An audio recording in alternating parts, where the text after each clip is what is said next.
Hello बच्चों, class 10th NCERT math का solution आज से शुरू होने जा रहा है। मेरा टारगेट इस बार का यूपी बोर्ड एग्ज़ाम जो 2024 में होने वाला है उसमें आपको एक बेहतर अंक से पास कराना है। तो आज हम शुरू करने जा रहे हैं क्लास 10th एनसीईआरटी मैथ का फर्स्ट चैप्टर, जो आपका है चैप्टर फर्स्ट रियल नंबर, जिसको हम बोल सकते हैं क्या, वास्तविक संख्या। रियल नंबर का हिंदी में अगर बात करें तो इसको हम बोलते हैं वास्तविक संख्या। हम आज इसी के बारे में चर्चा करने वाले हैं, रियल नंबर या वास्तविक संख्या क्या है। वास्तविक संख्या से रिलेटेड बहुत सारी जानकारी आपको मिलेगी। तो आपसे बस यही निवेदन है कि आप वीडियो को देख रहे हैं तो चैनल को ज़रूर सब्सक्राइब करें। और आपको एक और बड़ी बात बता दें कि क्लास 10th का ये डेली वीडियो अपलोड होगा, और डेली वीडियो अपलोड जो होगा वो आपको शाम 4 बजे डेली मिल जाएगा। तो आप बिल्कुल जुड़ें और ज़्यादा से ज़्यादा मात्रा में अपने साथियों को भी जोड़ें, ताकि सबकी पढ़ाई ज़बरदस्त हो और सभी का नंबर बेहतर तरीके से आए। ठीक है, तो ज़्यादा चर्चा न करते हुए हम शुरू करना चाहेंगे। तो चलिए शुरू करते हैं चैप्टर फर्स्ट रियल नंबर, वास्तविक संख्या। वास्तविक संख्या की बात करें तो सबसे पहले जो नंबर होती हैं या संख्याएं जो होती हैं उनके बारे में अगर हम चर्चा कर लें तो सबसे पहले संख्याएं, जो हमारे नंबर्स होते हैं यानी जो संख्याएं होती हैं, वो संख्याएं आपकी होती हैं जी दो तरीके की। कितने तरीके की? दो तरीके की संख्याएं जो आपकी होती हैं वो होती हैं दो तरीके की। इसको अगर मैं ऐसे पूरा एक्सप्लेन करूं तो यहाँ पर मैं एक छोटा सा चार्ट बनाना चाहूँगा। संख्याएं आपकी होती हैं जी दो तरह की, कौन कौन, उसके बारे में थोड़ा सा हम डिटेल देखते हैं। पहली जी आपकी कहलाती है वास्तविक संख्या, वास्तविक संख्या। और जो दूसरी होती है वो आपकी कहलाती है काल्पनिक संख्या, काल्पनिक संख्या, काल्पनिक संख्या।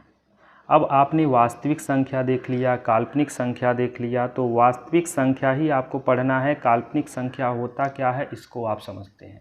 जैसे आपके पास अगर एक कोई इक्वेशन दे रखा है x² प्लस का 9 इज इक्वल टू 0। अगर हम यहाँ से x की वैल्यू निकालें तो x² is equal two plus का 9 उधर जाके माइनस का 9 हो जाएगा, यानी x² इज इक्वल टू आपको मिल रहा है जो माइनस का 9। वो माइनस का 9 आप जब रखेंगे तो इस स्क्वायर को जब इधर आप ट्रांसफ़र करेंगे तो क्या देखने को मिल रहा है कि केवल x जो है और स्क्वायर उधर जाके ट्रांसफ़र हो जाएगा और जो संख्या है वो रूट में आ जाएगा। तो अगर रूट में लिखी हुई संख्या आपके पास क्या मिल रही है? निगेटिव मिल रही है। रूट में लिखी हुई संख्या अगर निगेटिव मिल रही है, यानी निगेटिव मिलने के बाद आप यह डिसाइड करेंगे कि यही आपकी कैसी संख्या है? काल्पनिक संख्या है। तो अगर रूट में आपको नेगेटिव संख्या मिल रही है वो आपकी काल्पनिक यानी इमेजिनरी नंबर हो जाएगी। लेकिन हमको तो पढ़ना है भाई वास्तविक नंबर यानी वास्तविक संख्या, जिसको हम इंग्लिश में क्या बोलते हैं? Real number. तो वास्तविक संख्याओं के बारे में पढ़ना है तो आपको बहुत सारी संख्याओं के बारे में जानना पड़ेगा। सबसे पहले आपको जानना पड़ेगा जी प्राकृतिक संख्या क्या है, प्राकृतिक संख्या। फिर उसके बाद बारी आएगी किसकी? पूर्ण संख्या की। क्योंकि प्राकृतिक संख्या के बारे में अगर आपको जानकारी मिल गई तो आप किसके बारे में जाएंगे जी? पूर्ण संख्या। पूर्ण संख्या के बारे में जानकारी मिल गई तो पूर्ण संख्या से आप आगे पहुंचेंगे कहाँ तक? पूर्णांक तक। पूर्णांक तक पहुंच गए तो आगे आप कहाँ जाएंगे? परिमेय संख्या। और परिमेय संख्या के बारे में अगर आपने जान लिया तो फिर उसके बाद बात होगी किसकी? अपरिमेय संख्या की। और अगर आपने इन सभी के बारे में अध्ययन कर लिया तो फिर इन्हीं सभी का कॉम्बिनेशन से जो आपके नंबर बनेंगे वही आपकी रियल नंबर कहलाएंगे। अब इनको मैं बारी बारी से सारे चीज़ों पे चर्चा करना चाहूँगा। मैं चाहूँगा कि इन पे मैं फोकस करूँ, थोड़ा सा आप ध्यान दीजिएगा। सबसे पहले जी मैं थोड़ा सा कलर जो है पेन का चेंज करता हूँ। यहाँ पर देखिएगा, सबसे पहले आपके सामने है प्राकृतिक संख्या। प्राकृतिक संख्या क्या होती है? गिनती की संख्या को प्राकृतिक संख्या कहते हैं। जैसे 1, 2, 3, 4 और संख्याएं आपको पता है कहाँ तक होती हैं? इनफाइनाइट तक होती हैं। क्लियर है? इतनी बात क्लियर है जी? क्लियर है तो आप लोग कमेंट बॉक्स में यस यस ज़रूर लिखिएगा। और ये देखिए सीरीज बहुत बेहतरीन होने वाली है, बस आप जुड़े रहें और ज़्यादा से ज़्यादा मात्रा में शेयर करें। आपको मैं पूरा विश्वास दिलाता हूं कि आपका क्लास 10th में मैथ्स में जो है बहुत बेहतर रिजल्ट आएगा, बहुत बेहतर अंक के साथ आप पास होंगे। अगर आपने प्राकृतिक देख लिया तो पूर्ण संख्या क्या कहता है कि अगर प्राकृतिक संख्या में जीरो को ऐड कर लिया जाए, यानी ये जो 1 से शुरू हो रहा है अगर ये 0 से शुरू होने लगे, जैसे 0 1 2 3 4 और कहाँ तक इनफाइनाइट तक जाता है, तो अगर 0 बस जुड़ जाता है तो वह बन जाता है पूर्ण संख्या। अब पूर्णांक क्या कहता है, सब देखिएगा एक दूसरे से कनेक्टेड है। पूर्णांक क्या कहता है कि अगर मैं माइनस इनफाइनाइट से शुरू होके इनफाइनाइट तक जाऊं, कहने का मतलब है -2 -1 0 1 2, कहने का मतलब है कि ये पूर्णांक जो होता है वो पॉजिटिव एंड निगेटिव दोनों साइन को लेके चलता है पूर्ण संख्या के साथ। क्लियर है।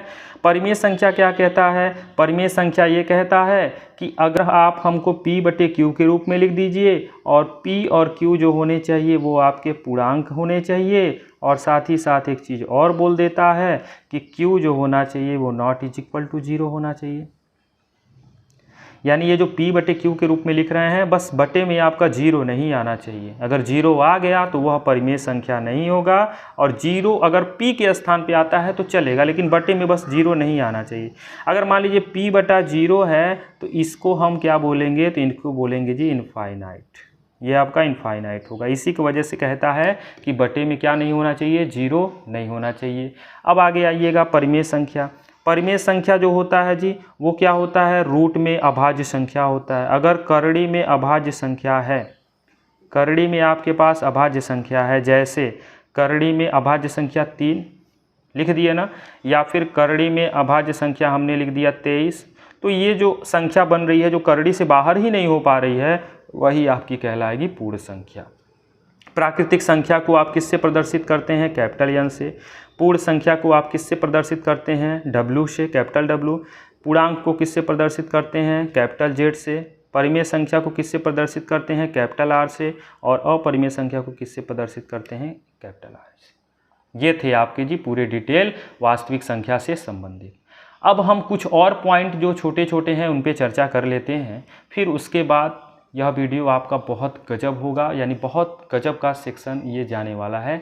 और ये सेशन में आप बहुत सारी चीज़ें सीख रहे हैं। अभी इतना ही नहीं, अभी मैं आपको इस सेशन में परिचय तो बता ही रहा हूँ, साथ ही साथ आपको मैं कुछ उदाहरण पे भी फोकस कराऊंगा, कुछ उदाहरण भी आप देखेंगे। अब यहाँ पे आप ध्यान दीजिएगा। अब मैं आपको बताने जा रहा हूँ क्या, यूक्लिड विभाजन प्रमेय। यूक्लिड विभाजन प्रमेय, जो कि आपके क्लास 10th में इससे क्वेश्चन पूछा जा रहा है। और ये यूक्लिड विभाजन प्रमेय जो है ये बहुत ही ज़्यादा इम्पॉर्टेंट है, हैशटैग लगा के रखिएगा। यूक्लिड विभाजन प्रमेय क्या कहता है, इसके बारे में अब हम सीखेंगे, तो आप बहुत ही आराम से और शांत दिमाग से सोचिएगा, मैं आपको बस समझा रहा हूँ। यूक्लिड विभाजन प्रमेय क्या कहता है, कहता है कि A = BQ + R के रूप में लिखा जाएगा। यही आपका यूक्लिड विभाजन प्रमेय का कॉन्सेप्ट है। यहाँ पे क्या कहता है कि A की वैल्यू जो होनी चाहिए वो B से बड़ी होनी चाहिए। जो कंडीशन है मैं वो बताने जा रहा हूँ, पहला कंडीशन। दूसरा कंडीशन क्या कह रहा है कि B की वैल्यू जो होती है वो R से बड़ी होती है, और R की वैल्यू जो होती है वो B से क्या हो गई, छोटी होगी, और 0 से क्या होगी, बड़ी होगी या फिर बराबर होगी। समझ में आया, 0 से या तो बराबर होगा या 0 से बड़ी होगी, और कैपिटल B से क्या होगी, छोटी होगी। यहाँ पर ये चीज़ें आप समझ गए। और देखिएगा, और मैं आपको, ये तो तीसरा कॉन्सेप्ट हो गया। चौथा कॉन्सेप्ट ये कहता है कि A जो है और बराबर BQ + R है, ये आपका आया कहाँ से है, तो विभाजन प्रमेय से आया है। कहाँ से आया है, विभाजन प्रमेय से। अब विभाजन प्रमेय क्या कहता है, तो विभाजन प्रमेय ये कहता है कि भाज्य बराबर भाजक गुणे भागफल। आपको दिख रहा है, नहीं दिख रहा है, चलिए कोई बात नहीं, अब दिख रहा होगा। भागफल और प्लस का क्या होता है, शेषफल। ये होता है जी विभाजन प्रमेय। भाज्य बराबर भाजक गुणे भागफल प्लस शेषफल। बस ये भाज्य को जगह A, भाजक के जगह B, भागफल के जगह Q और शेषफल के जगह R। इन्हीं को प्रयोग किया गया है और आपका बना दिया गया क्या, यूक्लिड विभाजन प्रमेय बना दिया गया है।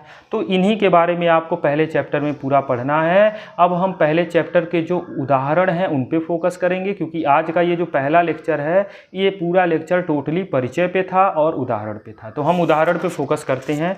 उदाहरण आप ध्यान दीजिएगा। पहला उदाहरण क्या कहता है, ध्यान से देखिएगा। पहला उदाहरण मैंने आपके सामने लिख रखा है। कह रहा है कि संख्याओं 4 के घाते n पर विचार कीजिए। 4 के घाते n पर विचार करना है, ठीक है, जहां n एक प्राकृतिक संख्या है। अब n प्राकृतिक संख्या है, n बराबर क्या है, प्राकृतिक संख्या। प्राकृतिक संख्या, प्राकृतिक संख्या है, इसका मतलब n के जगह पे जो वैल्यू होगा 1 2 3 4 5 ऐसे समथिंग होगा कि नहीं होगा, बताइए, होगा ना। अब क्या कह रहा है कि जांच कीजिए कि क्या n का कोई मान जिसके लिए n के घात 4 के घाते n अंक 0 पर समाप्त होगा, क्या यह 0 पर समाप्त हो सकता है। ठीक है, देखते हैं। सबसे पहले n बराबर 1 पर, तो 4 के घाते 1 बराबर कितना मिल गया, 4, क्या 0 पे समाप्त हो रहा है, नहीं हो रहा है। तो n बराबर 2 पर 4 के घाते 2 यानी किस पे समाप्त हो रहा है, 4 का वर्ग आपको कितना 16, n के घाते 3, 4 के घाते 3 बराबर कितना हो जाएगा, 4 का घन कितना होता है 64, n बराबर 4, 4 के घाते 4 हो गया। अब 4 के घाते 4 को 4 के घाते 2 गुणे 4 के घाते 2 लिख दीजिए, तो 16 गुणे 16, 16 का वर्ग होता है कितना। यहाँ ध्यान दीजिएगा, हमने कुछ आगे बढ़ गए और वीडियो रिकॉर्डिंग जो है बंद हो गया था, लेकिन फिर भी मैं आपको कोशिश कर रहा हूँ। ये 16 का 16 में गुणा करेंगे, 4 का स्क्वायर 16, 16 16 कितना हो गया 256। तो n का कोई मान नहीं है, तो 4 के घाते n वाला जो है वो लास्ट में 0 देगा ही नहीं। जब देगा नहीं तो 4 के घाते n को 2 के घाते 2n भी लिख सकते हैं। ठीक है, अगला क्वेश्चन हम बता दिए थे लेकिन आपका रिकॉर्डिंग नहीं हुआ, लेकिन मैं समझा रहा हूँ। संख्या 6 और 20 के अभाज्य गुणनखंड विधि से HCF और LCM ज्ञात करने हैं।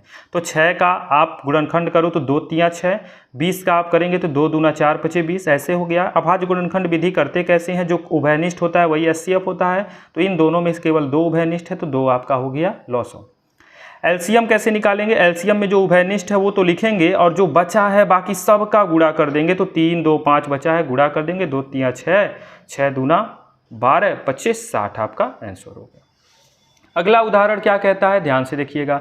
अगला उदाहरण कह रहा है कि अभाज्य गुणनखंड विधि द्वारा 96 और 404 का HCF ज्ञात कीजिए और फिर उसका LCM ज्ञात कीजिए। तो हमने 96 का पहले खंड किया, कैसे करना है, तो 96 में ये 6 आ रहा है तो 2 से कटेगा, 2 से कटेगा तो कितनी बार में 48, फिर 48 2 से कटेगा 24, 24 2 से कटेगा 12, 12 2 से कटेगा 6, 6 2 से कटेगा 3 और 3 3 से कट गया। ऐसे हम निकालते हैं, आप भी ऐसे ही कीजिएगा। 404 है, 404 का अगर किया जाए तो 404 2 से कटेगा तो 202 बचेगा, 202 2 से कटेगा 101 बचेगा, 101 आप ऐसे लिख दिए। अभाज्य गुणनखंड विधि से HCF निकालें तो जो उभयनिष्ठ होता है तो 2 और 2 उभयनिष्ठ है, मतलब 4 आपका रिजल्ट हो गया। अगर आप बात करें और तो LCM में क्या होता है, ये 2 2 तो उभयनिष्ठ हो गया, अब बचा 2 2 2 3 2 2 2 3 और 101, सबका गुणा किए तो ये तो 96 हो गया और 101 का जब गुणा किए तो 96 आपका रिजल्ट हो गया। एक और उदाहरण बचा है, उसी पे हम चर्चा कर रहे थे, तब तक हमने ध्यान दिया कि वीडियो तो रुक गया है। अब यहाँ ध्यान दीजिएगा, कोई बात नहीं, मैं फिर से आपको समझा दिया हूँ सारी चीज़ें। लिखा है संख्या 6, 72 और 120 का अभाज्य गुणनखंड विधि से लवसव और HCM निकालना है। तो 6 का 2 तियां 6 हो गया और 72 का 2 दूना 4 दूना 8 3 24 और 24 तियां कितना हो गया जी 72। ठीक है, अब आपके पास 120 है तो 120 का कैसे निकालेंगे, ध्यान दीजिएगा।